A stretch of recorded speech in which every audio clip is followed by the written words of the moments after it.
Hey everybody, I just stumbled upon a video on John LaPoint's channel.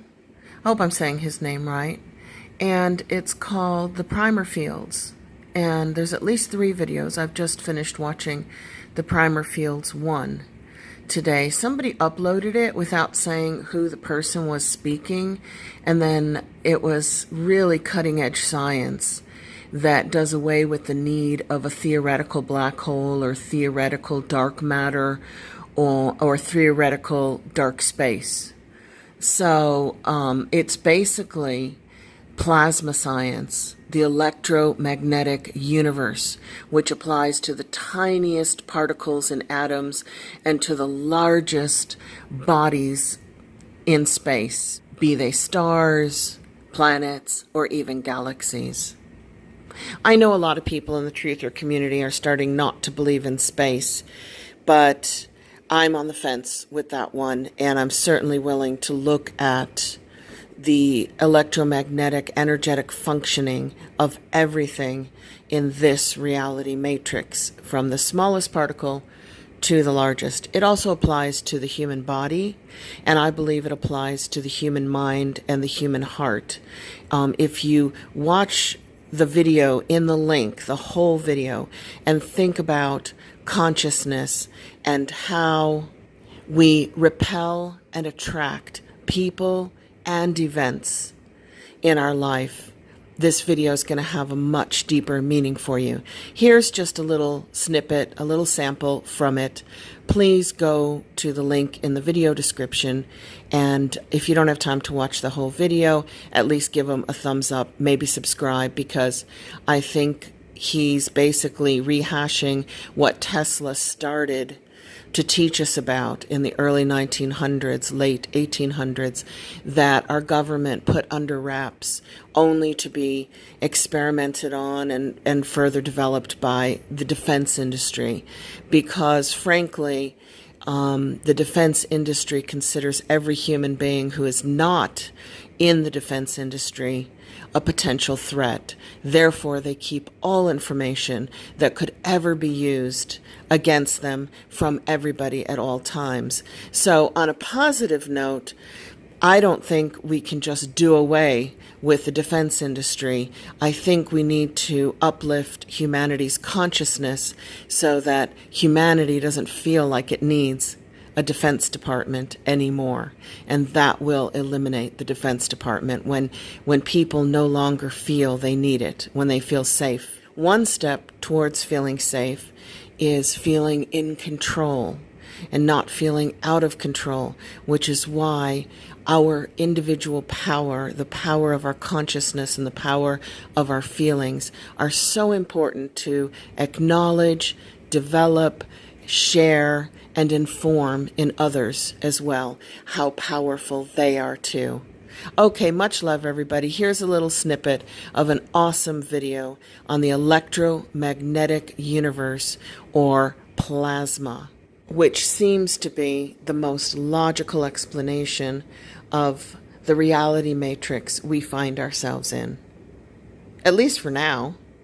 Who knows what tomorrow will bring, right?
Here we see the representation of a single photon of light. Scientists understand many of the properties of light, but light still holds some mysteries that perplex us. Thomas Young first demonstrated the wave nature of light in 1803 with his famed double-slit experiment, and ever since then the world's top minds have debated what the results of this experiment actually mean.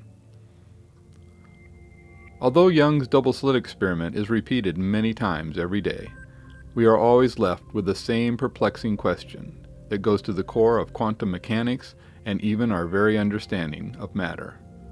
Is light a particle or a wave? Experiments have revealed that light has the properties of both a particle and a wave, but how can it be both a particle and a wave? Then we find this to be the case for all electromagnetic radiation and all matter. This leaves the world's brightest minds still searching for answers to this basic question: is matter a particle or a wave? In this video series, you will be shown the solution to our dilemma. In fact, you are looking at that solution right now. The fields shown around the green photon are electromagnetic fields of opposite polarity, with the red field being of north magnetic orientation and the blue field being of south magnetic orientation. It will be proven that this is actually the way that magnetic fields are structured around all matter. This applies from the smallest particles we have discovered to the largest structures in space. If you were to measure these fields with a compass, their magnetic fields would appear identical to the magnetic fields of a bar magnet. This also means that when we measured the magnetic fields of matter with other methods in the lab, we also assumed that matter had a bar magnet type of magnetic field. But this assumption was a mistake. So until now, we have incorrectly assumed that electrons and other matter have a magnetic field shape as shown in this drawing. But we must realize that the fields around an electron, as well as around all other matter, are actually two opposing bowl-shaped electromagnetic fields. Unless we properly understand this basic magnetic field structure, we will never be able to properly understand the fundamental forces of matter from the subatomic to the galactic. From the structures in space to the structures of matter revealed in the collisions at the Large Hadron Collider at CERN, all sources of data were considered. I carefully studied the amazing research underway at the Large Hadron Collider, and I found a wealth of evidence for this new theory in the collisions there.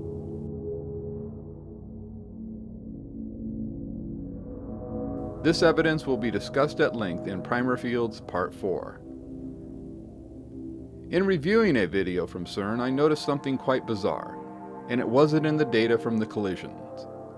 It was in the shape of CERN's most well-recognized building, the Globe of Science and Innovation in Geneva, Switzerland. Not only was it a bowl shape, but the design of the building also had a hole in the top of the dome, exactly as my theory would call for. So I made a magnetic scale model of the CERN dome, placed a set of them in my vacuum chamber, and fired it up.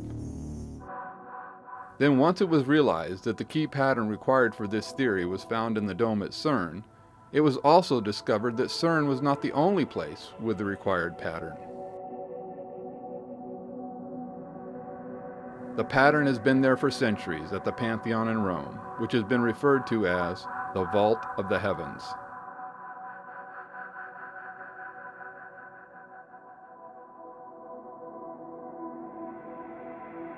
Then the required shape was also found at St. Peter's Basilica.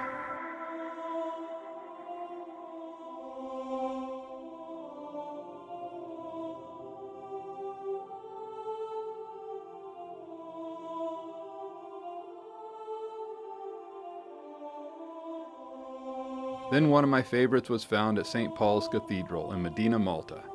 Notice the angels circling the hole at the top of the dome, and compare that to the glowing ring that is found inside the bowl-shaped magnetic field emitters in the vacuum chamber.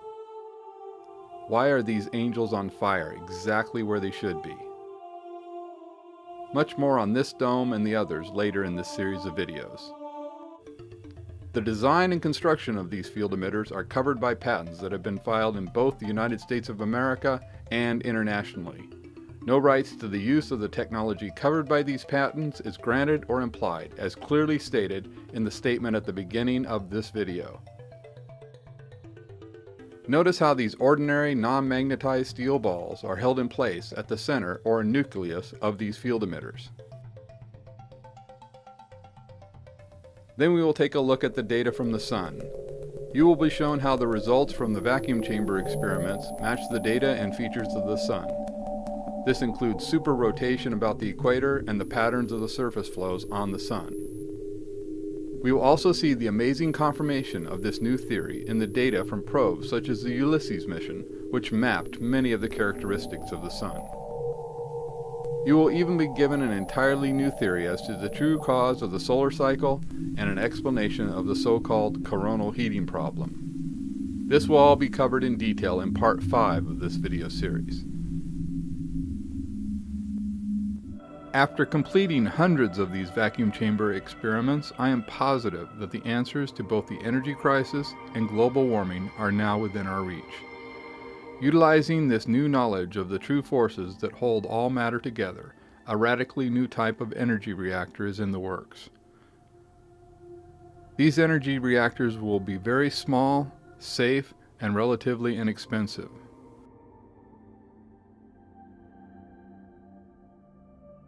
So the dream of low-cost electricity is at the door. As you can see here, we are already well on our way to fulfilling our dream. Plus, there is an additional benefit to this technology: zero carbon emissions. We still have some work to do, but it really shouldn't take that long, now that we finally have the true understanding of the forces that bind all matter.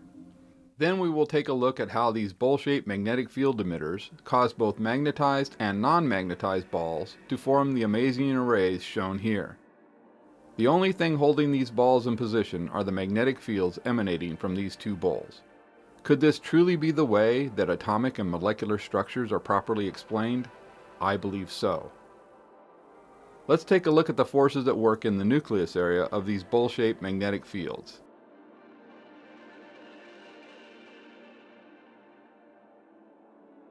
Shown here are ordinary non-magnetized 5mm steel balls. These bowl-shaped magnetic fields induce a magnetic field into each steel ball, which causes them to repel each other while at the same time keeping the balls structured together. So this mysterious force not only causes the steel balls to become packed tightly together, but it also keeps them apart. Then it does this while at the same time forming a geometrically balanced pattern, just as we find within atoms and molecules. Notice the vibration in all of the steel balls as each new ball is added to the nucleus area. What we see at work here is what I believe would truly be defined as the strong force. Here we see 5mm non-magnetized steel balls forming a complex array of orbitals around the nucleus. Notice how the steel balls all repel each other.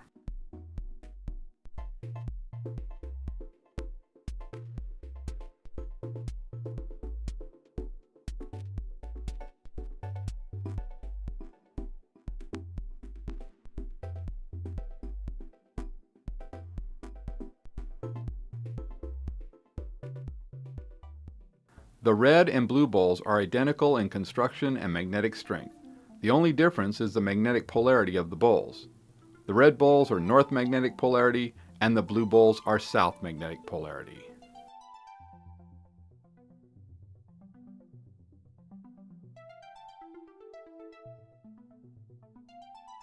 Notice the various ways in which these bowls will bond with each other.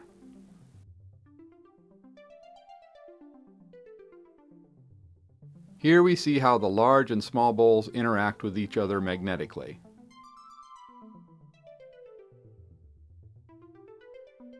Notice how the small blue bowl is forced to flip over and then floats within the large red bowl. The small red bowl responds quite differently, as you can clearly see. Then we find the same rules in effect within the large blue ball.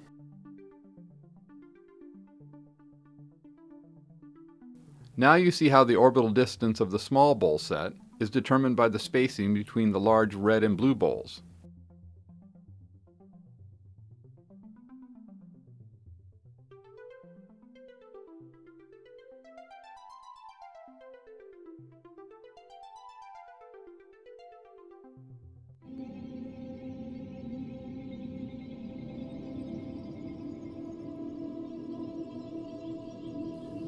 Pouring 2 mm steel balls into the large bowls reveal the true forces at work in the Southern Crab Nebula. So you should be starting to understand that a critical mistake was made by scientists when it was assumed that the magnetic fields emanating from matter such as atoms was due to a simple bar-shaped magnetic field within the atom. This assumption led to many ill-formed ideas as to the true forces at work from the subatomic level to the galactic level. Correct this one basic misunderstanding, and then many difficult problems in science become very clear and easy to understand.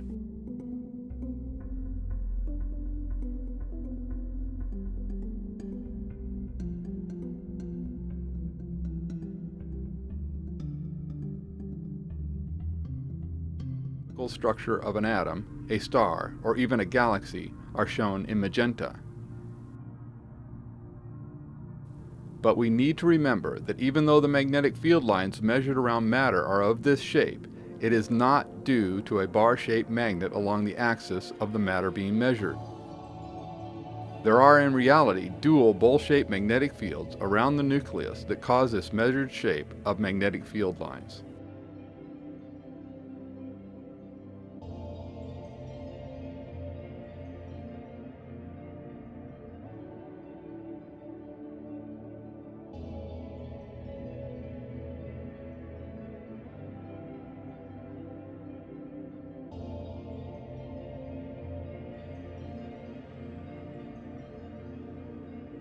Although I totally believe in plasma formations, there are clearly times where there is much more than just electricity and plasma required to explain what we see in space.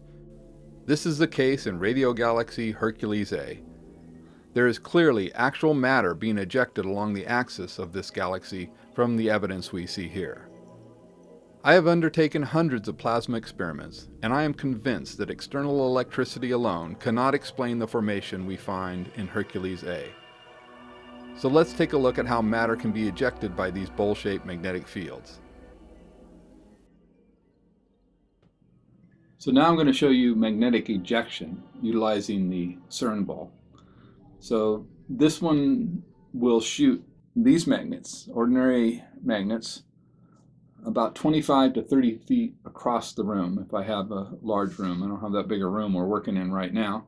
So I'm just going to show you what it'll do. So pulls it down here, and I'll just put it in through the bottom, through the hole in the bottom. A little tricky, it doesn't really want to go in there. It's kind of against it. But then you can get it to where it's a balance point, where it doesn't take any energy. But once you push it past that balance point,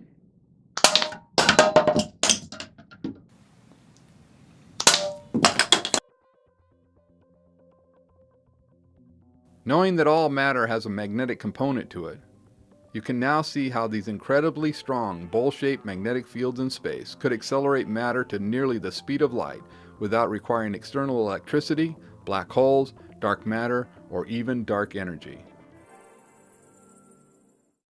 It is important to note that these bowl-shaped magnetic fields will not always be nice, simple, symmetrical structures. They can be warped, twisted, offset, or one field might even be larger than the other as shown here.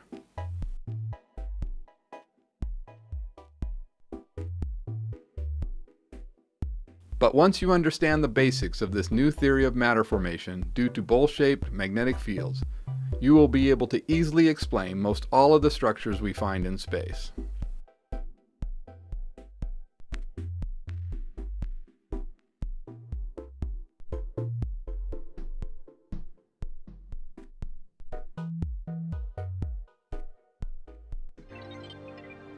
"30 seconds and counting.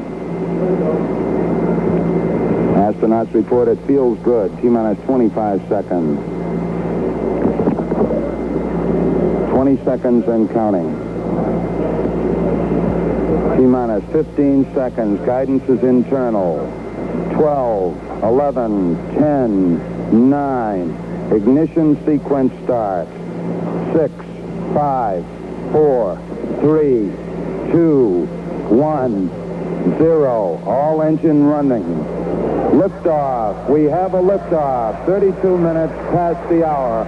Liftoff on Apollo 11. Tower cleared. We got a roll program. Neil Armstrong reporting the roll and pitch program, which puts Apollo 11 on a proper heading.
Now think about what you know about consciousness and how that fits into David LaPoint's Pimer field concept that he's demonstrated so well.